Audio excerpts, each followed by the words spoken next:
नमस्कार। प्रस्तुत है आज का चिंतन। कई लोगों में दिखावे की मूर्खतापूर्ण आदत होती है। वे अपनी आय की तुलना में बहुत अधिक व्यय करते रहते हैं।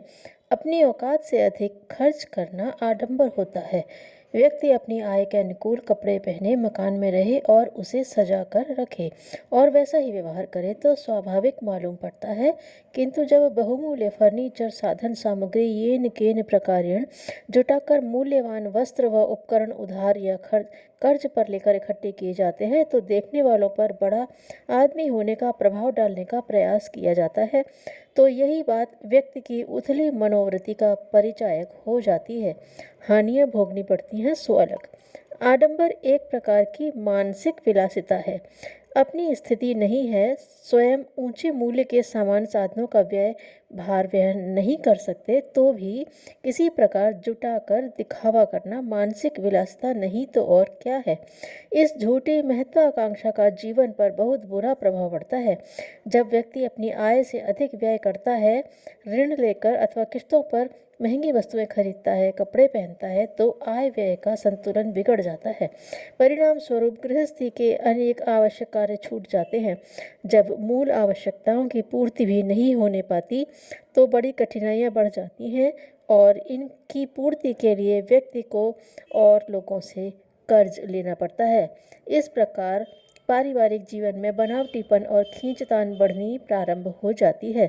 पारिवारिक जीवन में होने वाली आर्थिक कमियों का प्रभाव बहुधा गृहिणी पर पड़ता है। उसे ही किसी प्रकार घर चलाना पड़ता है।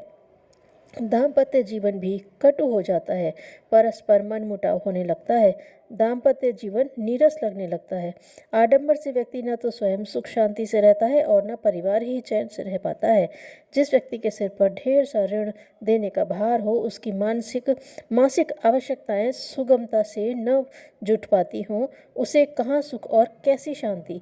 वह तो सदैव चिंताओं में ग्रस्त रहता है। चिंताओं के कारण मानसिक तनाव बढ़ता है और उस अवस्था में व्यक्ति कोई भी काम ढंग से नहीं कर पाता। स्वभाव चिड़चिड़ा हो जाता है, सहन शक्ति समाप्त हो जाती है। समय पर सामान की किस्त का पैसा न पटने, ऋण लेने और पारिवारिक खर्च की पूर्ति हेतु लिए गए सामानों का बिल बकाया रहने से व्यक्ति का सामाजिक सम्मान नष्ट होता है और कभी कभी तो अपमानित भी होना पड़ता है। इस प्रकार आडंबर और दिखावा व्यक्ति को हर क्षेत्र में दुखी बनाता है। दिखावे और आडंबर में पुरुष ही संलग्न हो और उन्हीं के द्वारा परिवार की स्थिति बिगड़ती हो, ऐसी बात नहीं है। बहुत सी महिलाएं भी इसमें अग्रणी पाई जाती हैं। घर की आर्थिक स्थिति कैसी भी हो, परंतु उन्हें तो मूल्यवान आभूषण और ऊंचे दामों में साड़ियां पहनकर दूसरों को दिखाए बिना चैन नहीं पड़ता। चाहे आभूषण का ऋण चुकाते पति परेशान हो, कीमती साड़ियों की उधारी के कारण घर की आवश्यक वस्तुएं भी न खरीदी जा पाती हों। यह आदत किसी की भी हो, पति की या पत्नी की, अच्छी नहीं मानी जा सकती। इसे सुधारा जाना चाहिए। फिर एक बात और विचारणीय है, जिन लोगों को आडंबर और दिखावे के द्वारा प्रभावित करने को व्यक्ति सोचता है, यह आवश्यक तो नहीं कि वह प्रभावित हो ही जाए। उल्टे जब लोगों को इस बात की जानकारी होती है कि यह सारा सरंजाम ऋण लेकर कर्ज के द्वारा बनाया गया, तो रौब के स्थान पर उल्टी उपेक्षा ही प्राप्त होती है। इस ठाट बाट की पोल उस समय बुरी तरह खुल जाती है जब किसी बीमारी के कारण या दुर्घटना के अवसर पर आवश्यकता होने पर थोड़े थोड़े पैसों के लिए दूसरों के पास दौड़ता देख लिया जाता है। इस प्रकार वह अप्रतिष्ठा और आलोचना का पात्र बनता है। आजकल अधिकांश घरों में यही स्थिति चल रही है। कहीं पति अपनी सनक में घर फूंक तमाशा देख रहा है तो कहीं पत्नी आभूषण, बहुमूल्य वस्त्रों के दिखावों और शौक में अनावश्यक खर्च करके घर की स्थिति बिगाड़े हुए है। न कोई स्थायी संपत्ति है और न समर्थ आजीविका, बस घर में दिखावे का ही वातावरण है।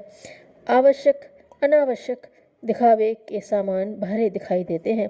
समझदारी तो इस बात में समझी जाती है कि परिवार का संचालन व्यवस्था ढंग से करने के लिए अपनी आय व्यय ब्यौरा बजट बनाकर विषयानुसार संतुलित खर्च किया जाए।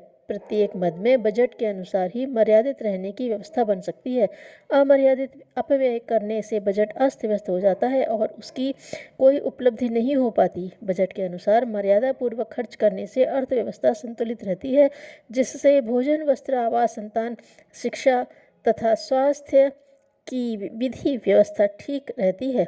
आकस्मिक निधि व्यवस्थित रहने से कभी दुख, तकलीफ या अन्य कारण से धन की आवश्यकता होने पर वह निधि ऐन मौके आड़े समय पर काम आती है।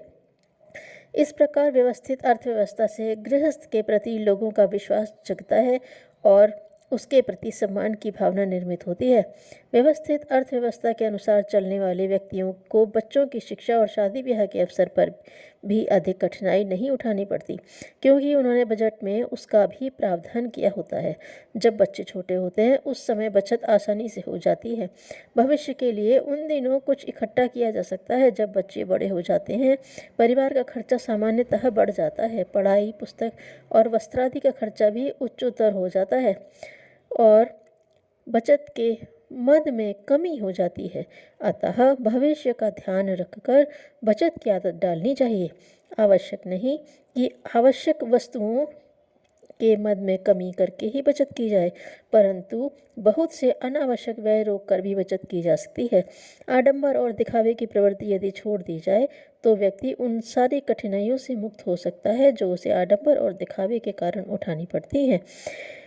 महापुरुषों के जीवन से आदर्श के रूप में हमें सादा जीवन, उच्च विचार की प्रेरणा मिलती है।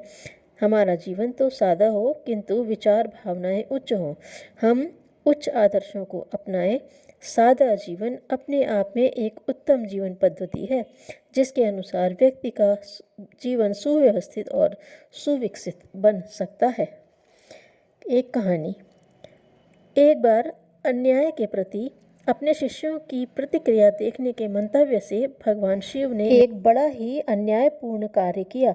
उसको देखकर सभी शिष्य स्तंभित रह गए, किंतु बोला कोई कुछ भी नहीं। उनके शिष्यों में उस समय भगवान परशुराम भी थे। उन्होंने शिवजी से वैसा न करने के लिए बड़ी विनम्र प्रार्थना की, किंतु शिवजी तो उनकी अंतिम प्रतिक्रिया की परीक्षा लेना चाहते थे, इसलिए अपने शिष्य की कोई बात न सुनी और न अपने अन्याय को ही बंद किया। जब समझाने बुझाने पर कोई प्रभाव नहीं हुआ तो परशुराम जी अपना फरसा लेकर उनके विरुद्ध खड़े हो गए और उन पर वार कर दिया। शिव जी के मस्तक पर बहुत चोट आई। सारे शिष्य घबरा गए। वे परशुराम जी को गुरुवर वार करने के कारण बुरा भला कहने लगे। इस पर शिव जी ने उन सबको समझाते हुए कहा, यह जो कुछ अन्यायपूर्ण क्रिया मैंने की है वह सब अन्याय के प्रति तुम्हारी प्रतिक्रिया देखने के लिए की थी। अन्याय को देखकर परशुराम जी के अतिरिक्त तुम सब मौन हो गए। अन्याय के विरुद्ध संघर्ष करना प्रत्येक धर्मशील व्यक्ति का मानवोचित कर्तव्य है। धन्यवाद।